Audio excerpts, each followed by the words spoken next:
अथ द्वितीयोऽध्यायः। श्री सुखदेव जी कहते हैं, सृष्टि के प्रारंभ में ब्रह्मा जी ने इसी धारणा के द्वारा प्रसन्न हुए भगवान से वह सृष्टि विषयक स्मृति प्राप्त की थी जो पहले प्रलय काल में विलुप्त हो गई थी। इससे उनकी दृष्टि अमोघ और बुद्धि निश्चयात्मिका हो गई। तब उन्होंने इस जगत को वैसे ही रचा जैसा कि यह प्रलय से पहले था। वेदों की वर्णन शैली ही इस प्रकार की है कि लोगों की बुद्धि स्वर्ग आदि निरर्थक नामों के फेर में फंस जाती है। जीव वहाँ सुख की वासना में स्वप्न सा देखता हुआ भटकने लगता है, किंतु उन मायामय लोकों में कहीं भी उसे सच्चे सुख की प्राप्ति नहीं होती। इसलिए विद्वान पुरुष को चाहिए कि वह विविध नाम वाले पदार्थों से उतना ही व्यवहार करे जितना प्रयोजनीय हो। अपनी बुद्धि को उनकी निस्सारता के निश्चय से परिपूर्ण रखे और एक क्षण के लिए भी असावधान न हो।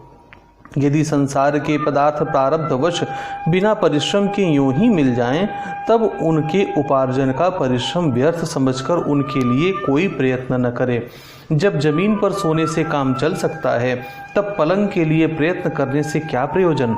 जब भुजाएं अपने को भगवान की कृपा से स्वयं ही मिली हुई हैं, तब तकियों की क्या आवश्यकता। जब अंजलि से काम चल सकता है, तब बहुत से बर्तन क्यों बटोरे।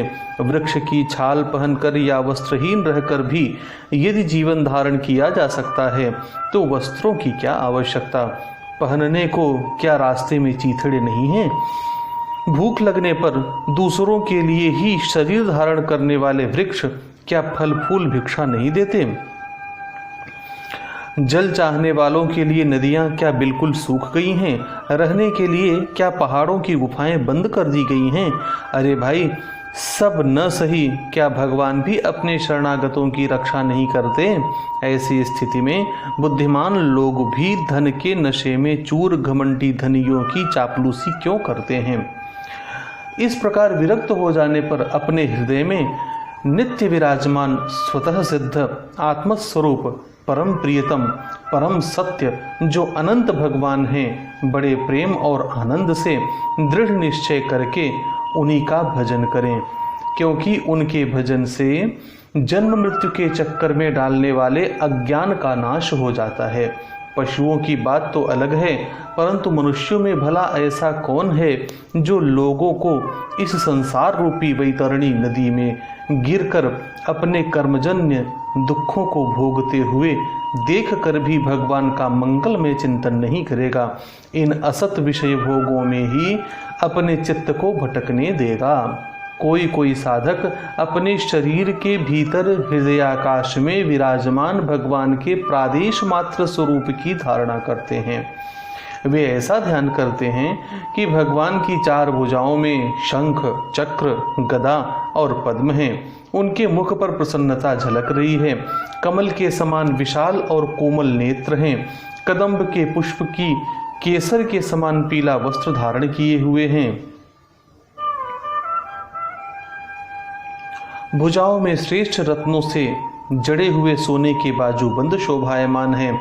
सिर पर बड़ा ही सुंदर मुकुट और कानों में कुंडल हैं, जिनमें जड़े हुए बहुमूल्य रत्न जगमगा रहे हैं। उनके चरण कमल योगेश्वरों के खिले हुए हृदय कमल की कर्णिका पर विराजित हैं। उनके हृदय पर श्रीवत्स का चिन्ह एक सुनहरी रेखा है। गले में कौस्तुभ मणि लटक रही है। वक्षस्थल कभी न कुम्हलाने वाली वनमाला से घिरा हुआ है। वे कमर में करधनी, अंगुलियों में बहुमूल्य अंगूठी, चरणों में नूपुर और हाथों में कंगन आदि आभूषण धारण किए हुए हैं। उनके बालों की लटें बहुत चिकनी, निर्मल, घुंघराली और नीली हैं। उनका मुखकमल मंद मंद मुस्कान से खिल रहा है। लीलापूर्ण उन्मुक्त हास्य और चितवन से शोभायमान भौहों के द्वारा वे भक्त जनों पर अनंत अनुग्रह की वर्षा कर रहे हैं। जब तक मन इस धारणा के द्वारा स्थिर न हो जाए, तब तक बार बार इन चिंतन स्वरूप भगवान को देखते रहने की चेष्टा करनी चाहिए। भगवान के चरण कमलों से लेकर उनके मुस्कान युक्त मुख कमल पर्यंत समस्त अंगों की एक एक करके बुद्धि के द्वारा धारणा करनी चाहिए। जैसे जैसे बुद्धि शुद्ध होती जाएगी वैसे वैसे चित्त स्थिर होता जाएगा। जब एक अंग का ध्यान ठीक ठीक होने लगे तब उसे छोड़कर दूसरे अंग का ध्यान करना चाहिए। विश्वेश्वर भगवान दृश्य नहीं दृष्टा हैं, सगुण निर्गुण सब कुछ इन्हीं का स्वरूप है। जब तक इनमें अनन्य प्रेम में भक्ति योग न हो जाए तब तक साधक को नित्य नैमित्तिक कर्मों के बाद एकाग्रता से भगवान के उपर्युक्त स्थूल रूप का ही चिंतन करना चाहिए। परीक्षित, जब योगी पुरुष इस मनुष्य लोक को छोड़ना चाहे तब देश और काल में मन को न लगाए, सुखपूर्वक स्थिर आसन में बैठकर प्राणों को जीत कर मन से इंद्रियों का संयम करें। तदनंतर अपनी निर्मल बुद्धि से मन को नियमित करके मन के साथ बुद्धि को क्षेत्रज्ञ में और क्षेत्रज्ञ को अंतरात्मा में लीन कर दे। फिर अंतरात्मा को परमात्मा में लीन करके धीर पुरुष उस समय परम शांतिमय अवस्था में स्थित हो जाए। फिर उसके लिए कोई कर्तव्य शेष नहीं रहता। इस अवस्था में सत्वगुण भी नहीं है, फिर रजोगुण और तमोगुण की तो बात ही क्या है। अहंकार, महत्त्व और प्रकृति का भी वहाँ अस्तित्व नहीं है। उस स्थिति में जब देवताओं के नियामक काल की भी दाल नहीं गलती तब देवता और उनके अधीन रहने वाले प्राणी तो रह ही कैसे सकते हैं। योगी लोग यह नहीं इस प्रकार परमात्मा से भिन्न पदार्थों का त्याग करना चाहते हैं और शरीर तथा उसके संबंधी पदार्थों में आत्मबुद्धि का त्याग करके हृदय के द्वारा पद पद पर भगवान के जिस परम पूज्य स्वरूप का आलिंगन करते हुए अनन्य प्रेम से परिपूर्ण रहते हैं वही भगवान विष्णु का परम पद है। इस विषय में समस्त शास्त्रों की सम्मति है। ज्ञान दृष्टि के बल से जिसके चित्त की वासना नष्ट हो गई है उस ब्रह्मनिष्ठ योगी को इस प्रकार अपने शरीर का त्याग करना चाहिए। पहले एड़ी से अपनी गुदा को दबाकर स्थिर हो जाए और तब बिना घबराहट के प्राणवायु को षट चक्र भेदन की रीति से ऊपर ले जाए। मनस्वी योगी को चाहिए कि नाभि चक्र मणिपूरक में स्थित वायु को हृदय चक्र अनाहत में, वहां से उदान वायु के द्वारा वक्षस्थल के ऊपर विशुद्ध चक्र में, फिर उस वायु को धीरे धीरे तालुमूल में विशुद्ध चक्र के अग्रभाग में चढ़ा दे। तदनंतर 2 आँख, 2 कान, 2 नासाक्षिद्र और मुख, इन 7 छिद्रों को रोककर उस तालमूल में स्थित वायु को भौहों के बीच आज्ञा चक्र में ले जाए। यदि किसी लोक में जाने की इच्छा न हो तो आधी घड़ी तक उस वायु को वहीं रोककर स्थिर लक्ष्य के साथ उसे सहस्रार में ले जाकर परमात्मा में स्थित हो जाए। इसके बाद ब्रह्मरंध्र का भेदन करके शरीर इंद्रियादि को छोड़ दे। परीक्षित, यदि योगी की इच्छा हो कि मैं ब्रह्मलोक में जाऊं, 8 सिद्धियां प्राप्त करके आकाशचारी सिद्धों के साथ विहार करूं अथवा त्रिगुणमय ब्रह्मांड के किसी भी प्रदेश में विचरण करूं, तो उसे मन और इंद्रियों को साथ लेकर ही शरीर से निकलना चाहिए। योगियों का शरीर वायु की भांति सूक्ष्म होता है। उपासना, तपस्या, योग और ज्ञान का सेवन करने वाले योगियों को त्रिलोकी के बाहर और भीतर सर्वत्र स्वच्छंद रूप से विचरण करने का अधिकार होता है। केवल कर्मों के द्वारा इस प्रकार बेरोक टोक विचरना नहीं हो सकता।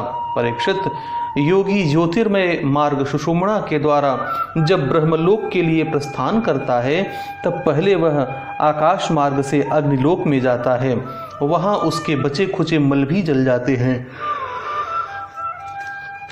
इसके बाद वह वहां से ऊपर भगवान श्री हरि के शिशुमार नामक ज्योतिर्मय चक्र पर पहुंचता है। भगवान विष्णु का यह शिशुमार चक्र विश्व ब्रह्मांड के भ्रमण का केंद्र है। उसका अतिक्रमण करके अत्यंत सूक्ष्म एवं निर्मल शरीर से वह अकेला ही महरलोक में जाता है। वह लोक ब्रह्मवेत्ताओं के द्वारा भी वंदित है और उसमें कल्प पर्यंत जीवित रहने वाले देवता विहार करते रहते हैं। फिर जब प्रलय का समय आता है तब नीचे के लोगों को शेष के मुख से निकली हुई आग के द्वारा भस्म होते देख वह ब्रह्मलोक में चला जाता है। जिस ब्रह्मलोक में बड़े बड़े सिद्धेश्वर विमानों पर निवास करते हैं, उस ब्रह्मलोक की आयु ब्रह्मा की आयु के समान ही 2 परार्ध की है। वहाँ न शोक है, न दुख है, न बुढ़ापा है, न मृत्यु। फिर वहाँ किसी प्रकार का उद्वेग या भय तो हो ही कैसे सकता है। वहाँ यदि दुख है तो केवल एक बात का, वह यही कि इस परम पद को न जानने वाले लोगों के जन्म मृत्यु में अत्यंत घोर संकटों को देखकर दयावश वहाँ के लोगों के मन में बड़ी व्यथा होती है। सत्यलोक में पहुँचने के पश्चात वह योगी निर्भय होकर अपने सूक्ष्म शरीर को पृथ्वी से मिला देता है और फिर उतावली न करते हुए 7 आवरणों का भेदन करता है। पृथ्वी रूप से जल को और जल रूप से अग्निमय आवरणों को प्राप्त होकर वह ज्योति रूप से वायु रूप आवरण में जाता है और वहाँ से समय पर ब्रह्म की अनंतता का बोध कराने वाले आकाश रूप आवरण को प्राप्त करता है। इस प्रकार स्थूल आवरणों को प्राप्त करते समय उसकी इंद्रियां भी अपने सूक्ष्म अधिष्ठान में लीन होती जाती हैं। घ्राणेन्द्रिय गंध तन्मात्र में, रसना रस तन्मात्र में, नेत्र रूप तन्मात्र में, त्वचा स्पर्श तन्मात्र में, श्रोत्र शब्द तन्मात्र में और कर्मेंद्रियां अपनी अपनी क्रिया शक्ति में मिलकर अपने अपने सूक्ष्म स्वरूप को प्राप्त हो जाती हैं। इस प्रकार योगी पंचभूतों के स्थूल सूक्ष्म आवरणों को पार करके अहंकार में प्रवेश करता है। वहाँ सूक्ष्म भूतों को तामस अहंकार में, इंद्रियों को राजस अहंकार में तथा मन और इंद्रियों के अधिष्ठाता देवताओं को सात्विक अहंकार में लीन कर देता है। इसके बाद अहंकार के सहित लय रूप गति के द्वारा महत तत्व में प्रवेश करके अंत में समस्त गुणों के लय स्थान प्रकृति रूप आवरण में जा मिलता है।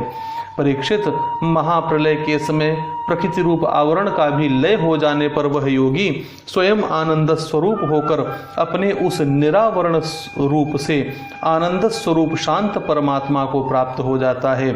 जिसे इस भगवनमयी गति की प्राप्ति हो जाती है उसे फिर इस संसार में नहीं आना पड़ता।